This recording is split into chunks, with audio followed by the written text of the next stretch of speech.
Welcome to All Ears, the official podcast of the Cedar Rapids Kernels, presented by Miracle Ear. I'm your host and voice of the Kernels, Calvin Christoforo.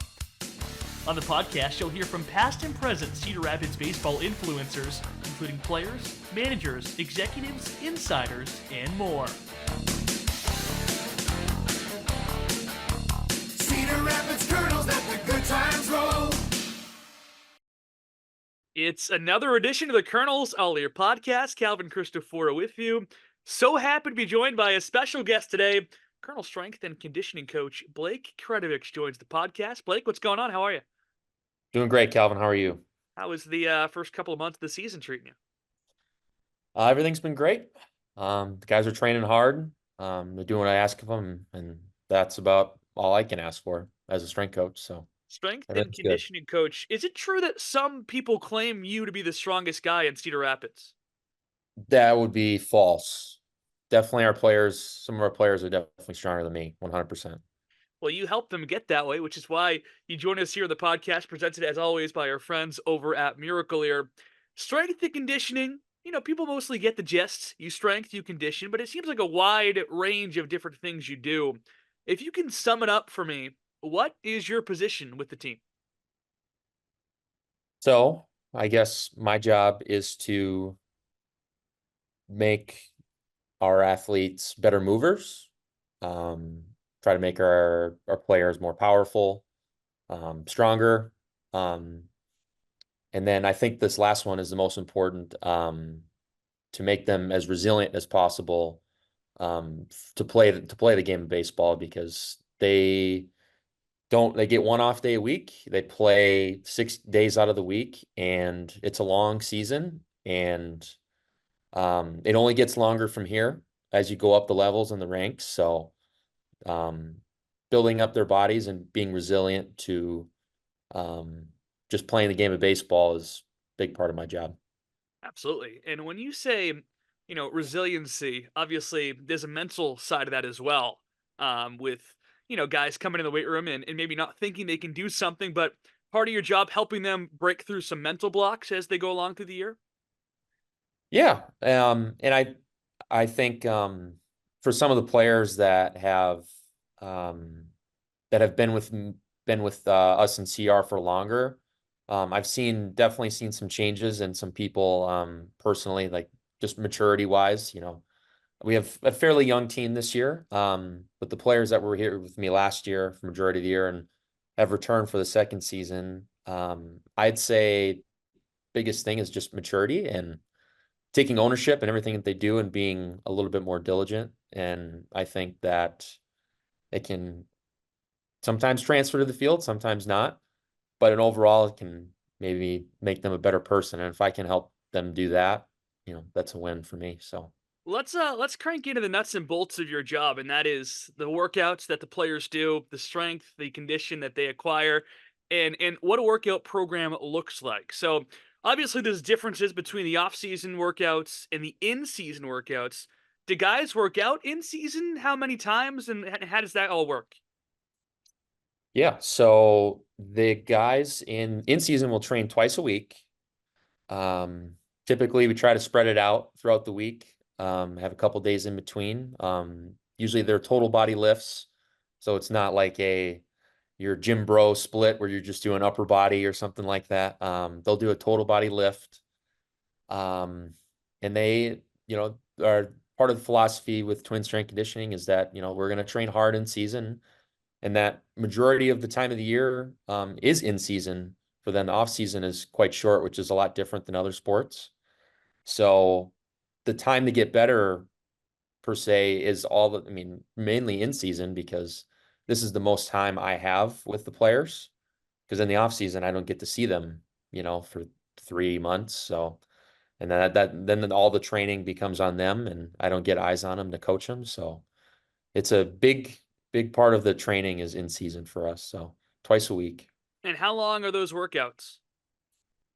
They range probably from 45 minutes to maybe an hour, 15 minutes. Don't want to go any longer than an hour, 15 to an hour and a half. Then that just gets to be too long and probably training for too hard or talking too much and debating too much about sports in between sets. We have a few guys that like to do that and like to play first take while they're lifting. So yeah, should be nothing too crazy. Nothing too crazy. And are guys doing different things, or is it a uniform workout for everyone?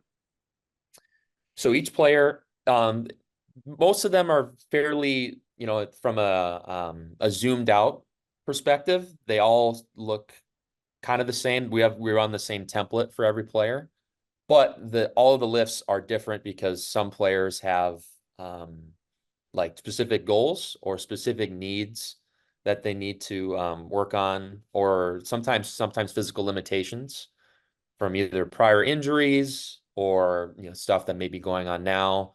So a lot of their workouts will change throughout the year, and sometimes the lifts from the beginning of the year look drastically different towards the end of the year, based upon either how their body's changing or if things that we were doing maybe weren't working the best for them, making that switch and just trying to make the best fit for them. And I would say also like pitchers lifts can be a little bit different too. Um, I think more of an emphasis this year on working on unilateral work. So that means like working on like one side of the body at a time versus like, I guess to put it in layman's terms, instead, if you're doing a dumbbell bench and you're doing it with two, instead maybe doing it with one, and working on the stability aspect as well as being able to just move one limb independently from the other. Um, do a little bit more of that with the pitchers, even with the dumb position players, but with some of the bigger position players, you can get away with doing more bilateral work and just chasing more a little bit of basic strength with them. We got a few catchers that like to get after it, and I like to feed into that. And if they want to train that way, I'm all in on that. I love that kind of stuff. So Yeah, that was going to be my next question on positional breakdown because it seems like catchers, it's all about the legs. They have to be able to squat for 9 innings, and pitchers, the legs play a major part in the force they can get behind pitches, but a lot of arm stuff. Are the positions different? Are there workouts for different position groups? You kind of went into a little bit there with the pitching, but is a catcher workout maybe different than an outfield workout? um again, it all depends basically. It just depends on, we do, this is a little bit off topic on your question, but we have like we do a movement assessment every 6 weeks on the player. So we kind of get like a view of how that player moves on like literally each body part, whether it's from the shoulder to your hip to your ankle. Like they'll do like a body weight squat, and then I can kind of see what their body does when they do that kind of movement. And then based upon that movement assessment, I can kind of tailor their like mobility routine and their lift towards like improving their movement qualities, so then they can transfer that onto the field or on the mound. Cedar Rapids Kernels, let the good times roll. Hey, Kernels. Hey, Kernels. Hearing is important to living life to the fullest. That's why inside every Miracle Ear store, you'll find better laughs at family barbecues. You'll find a better life is in store at Miracle Ear when you experience the Miracle Ear exclusive advantage. It starts with our free hearing assessment, plus innovative products that will fit your needs and budget. With free service and adjustments for life, call 319-243-7105 to schedule a free hearing evaluation and find a better life in store. Our local Miracle Ear team is proud to support the Cedar Rapids Kernels. Group outings are a great way to unwind and enjoy a night out, and we invite you to reach out to our group sales staff and see all the options we have. Everybody knows when you're at the game, the good times roll. Hey, Kernels, let the good times roll. Cedar Rapids Kernels, let the good times roll.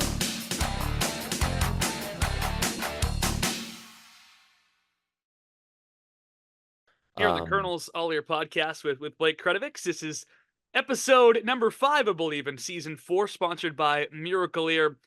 You mentioned some of the testing, and it seems like baseball as a whole is going all analytical. Data, TrackMan at the ballpark. You guys do a lot of testing and you get a lot of data, you get a lot of numbers.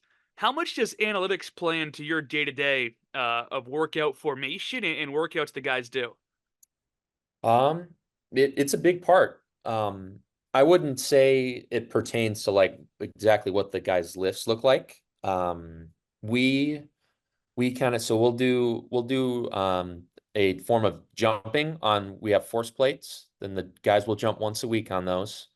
And I can track how much force they produce when they jump, how much force they produce when they stop, which is almost even more important as you think about when you're on the field, being able to stop and decelerate is a big part in just maybe fielding a ground ball, running the bases, and even on the mound, when pitchers stride to throw the ball, when their plant leg hits on the mound, they have to be able to stop, plant, and then push off that leg in order to throw the ball.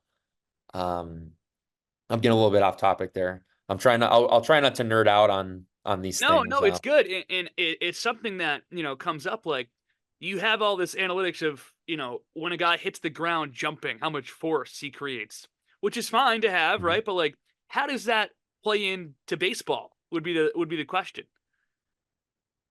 So, to keep it simple, I guess if a player can produce a lot of force quickly and absorb a lot of force quickly, it's ultimately just going to make them it's going to make it easier for them to either impact the baseball, when with obviously impact the baseball, make it like it a harder impact, um, be able to change direction quickly, to either get to a ground ball or to get to a ball in the gap if you're an outfielder, or if you're a pitcher, to be able to drive off the mound and then be able to absorb the force with your plant leg and then let the ball eat towards the plate. It's it there's a lot of different ways it can go into playing, the game. And you say that you go through the whole year, and the workouts in April may be different than a workout in September.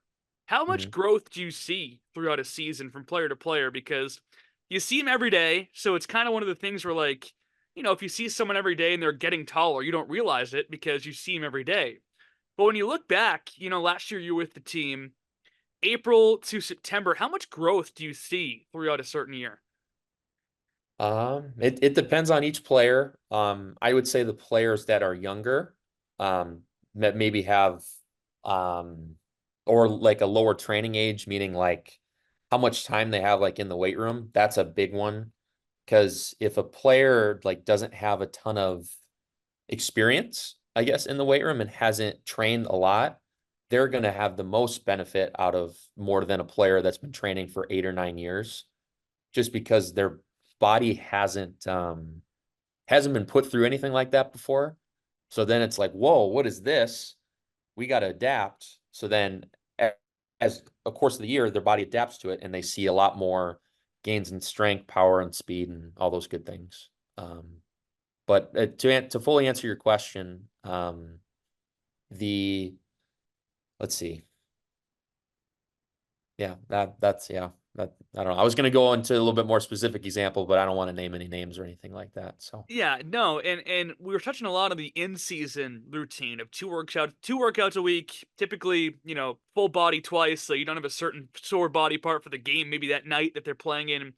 What does the off-season training routine look like? Is that a lot of on their own? Are the twins involved? What do the off-season workouts look like?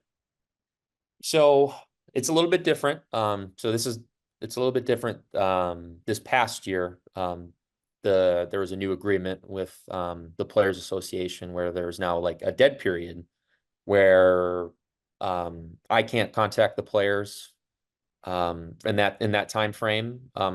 If they reach out to me, I'm able to talk to them and give them a program. But there's a gap in the off season where they're all on their own and they can do what they like. And that's totally fine. I think you know, um, I think that there's pros and cons to that. But I would say from a training standpoint, if it's not the dead period, they're training 3 times a week in the off season. It's like a 3-day program. It'll be 4 weeks long until we give them a new one. And they also have a little bit more so the in season they'll also, sorry, I'm getting way off topic. I'm jumping around. In season they'll run twice a week on top of their training as well. But in the off season they'll run 3 times a week. It'll run simultaneously with their training. And they'll also have I also give them like for lack of a better word, like a mobility routine to do. And they'll have that every day, but they also have another one on top of it to do like on their non-training day. So they can, so they're always doing something, and it's not, just lounge around on the couch, which isn't a bad thing, but it's being around, moving your body is important. So I give them Rest, that stuff. rest and recovery is my favorite day of the workout program.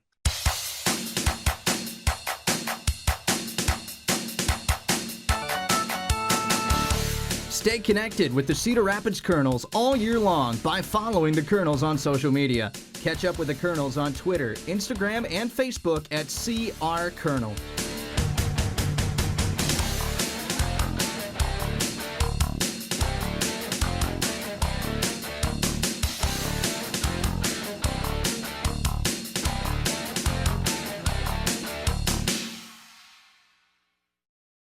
As we chat with the Kernels strength and conditioning coach Blake Kretovics here on the Kernels All Year podcast, presented as always by Miracle Ear. Yeah, we've talked a lot of strength. Let's talk conditioning. What does running look like in season? You guys have some fancy schmancy time clocks you put out on the field and run the bases with. Walk me through that and what you're looking for. Yep. So we'll like do, it's not really, I wouldn't say it's more conditioning, it's more sprint work in season. They'll run twice a week.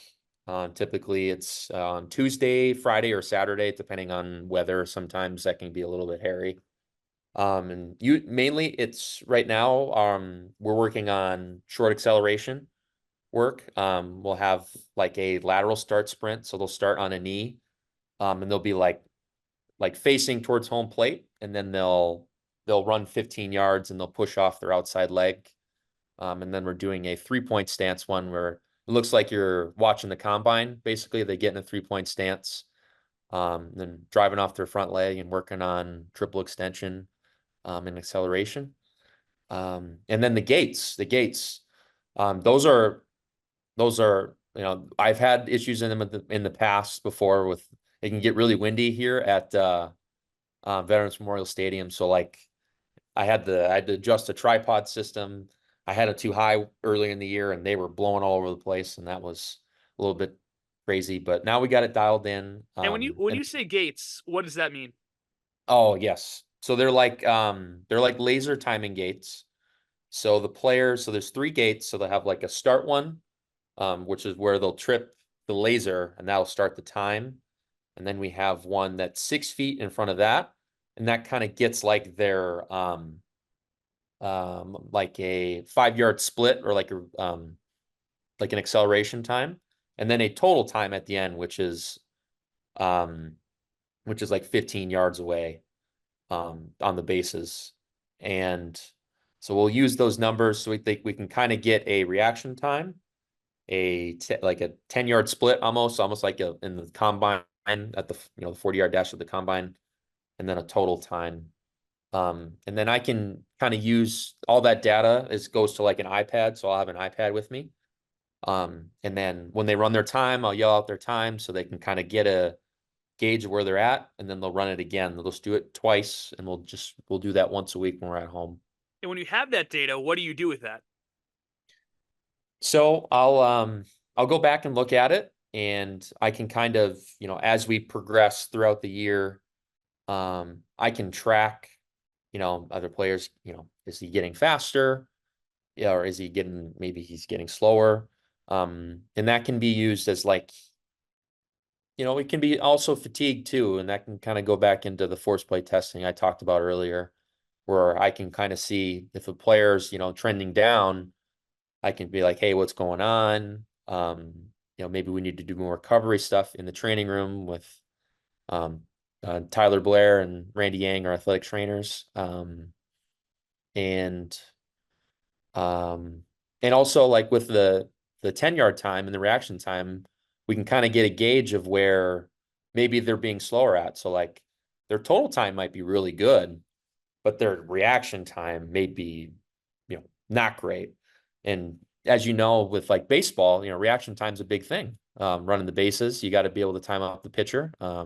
Even it can even translate in defense for position players. So working on those individual things and trying to maybe pick and choose certain guys for like, hey, I want you to focus on your first step on this one. Big push, just like little words like that can go a long way throughout the year. You're, of course, in your second year with the Kernels, but before you were with the Kernels, you interned with the Big Club up in Minnesota. What was that like? And the question I think really is how much uniformity is there from what the guys in Minneapolis are doing and what the guys in the minor league systems are doing? Yeah, it was great. I grew up a Twins fan, so I grew up like 45 minutes east of Minneapolis in Western Wisconsin. And it was awesome. All the players up there when I was up 2 years ago when I was up there, they were great. Staff, I never like even all the way up to the general manager of the Twins. He'd come in during the game and he'd even chat with me, a little intern guy. It was great. As far as uniformity, it's pretty much the same. They'll do the same kind of training that the players do here in CR. Sometimes it can look a little bit different, depending on who the player is. Sometimes there's players that come from different organizations through like either free agency or through a trade. And they might have their own, like workout plan that they've been doing for a while. So sometimes they will do that. Chuck and Aaron, or Chuck Bradway and Aaron Rhodes are major league strength coaches, and then Ian Kadish is our director. Chuck and Aaron are there full time, and Ian, goes back and forth from our minor league complex to Minneapolis. But Chuck and Aaron do a great job. It was awesome to like get to work with them up there. They are the coolest dudes ever. Chuck Bradway is like a big bro guy, loves to train. He was in there training every day. He's the man. Aaron helped me a ton, from just programming to like looking at those force plates that I talked about. Because before I came to the Twins, they're a very they're kind of expensive piece of equipment, and I didn't really have a ton of experience with them. So just kind of diving into the data on that was something that I was very fortunate to do with him up there. So Chatting yeah. with the Kernel strength and conditioning coach Blake Kretovics here on the Kernels All Year podcast. This is another episode presented by Miracle-Ear. Something you said there was interesting. Different organizations have different things. You've had experience with a few different guys coming from different orgs to Cedar Rapids. How much differences in your eyes have you been able to notice from people coming from different systems to ours? Yeah. I guess it depends on where they came from. I'm not gonna name any names or name any different organizations, but different organizations have different philosophies, or different ways of training. And I think the big thing for players that are coming from a different organization to us is, I kind of treat it the same as if we got a new player in from the draft or something like that. You kind of assess how they move, what they do, you know, jump on the force plates, you figure out maybe what they're good at and what they're not good at. And you can almost use that as like a roadmap for like, okay, this player is really, really good at producing force really quickly, and they're really twitchy. All right, let's chase that. Like, our AAA strength coach, Stefan, always says this. He says, God, what does he say? Let's amp up their superpower. Like, that's their superpower. Let's make that like they're even like, let's chase that superpower. So we'll do things like that. I got on a little bit of a tangent there, but No, no, that's very interesting because how difficult is it for you to, make and evaluate a new player you haven't seen before to make a program that will be purposeful for them to use and grow in? it I'm gonna say it again. It It depends. always depends. It always depends. Every situation is different. The I would say the um this can be the most challenging part. It depends on the player, where they're from, and what their background is, and maybe how they view training. That's the biggest thing, is how they view training. Some players may not view training as, important, or maybe they're like, it's all about baseball. So sometimes you have to change their perspective and their lens of training, where it's like the weight room isn't just a place where you come to get jacked and, just become this meathead, whatever. Like, it can be a place where, hey, we can work on your ability to rotate and your ability to stop, on a dime, or to like improve your hip range of mobility. Like, there's a ton of different things you can work on, tons of different things we can layer on, that can translate onto the field, besides just having big arms or have a big squat or something like that. Another major part of your job that I think is becoming more and more part of your job is the nutrition element of things. Because strength and conditioning, but you also, spearhead in Cedar Rapids a lot of the nutrition. How big of a part of your job is that, and what are you looking for in 2024 nutritionally to help these guys out? So I work in cohesion with our nutrition team. They're based out of Fort Myers. So Lily is our nutritionist. She works with us. She's fantastic. So she orders all the food, and then I'm like the middleman. So then, like, I accept the food. It's a huge part because the guys need to fuel their body. You can train all you want, but if you eat pizza, pizza's not bad, and I'm a huge pizza guy. But if you don't have enough protein, you don't eat enough calories. Calories are the big thing. If you don't eat enough calories, then you can, lose body weight. And then you can also put yourself at maybe a higher risk of injury. Also, like, if you're not fueling your body enough, then your body's going to use other sources to fuel itself. And then sometimes things can, get tweaked, or vice versa. But nutrition is huge. I'm a, yeah.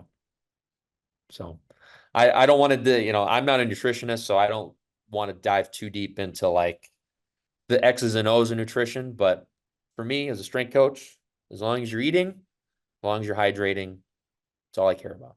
Just make sure you eat. That's all I care about. We've touched on a couple of things here that have been more and more prominent as the years have gone along. The use of analytics, the nutrition part of it. Where do you see, kind of an open-ended question, but the strength and conditioning program or field going in the next couple of years? More analytics being used, more nutrition being used. Just in your eyes, do you see a path forward that, we're going to see more of this in 2027 than we do right now?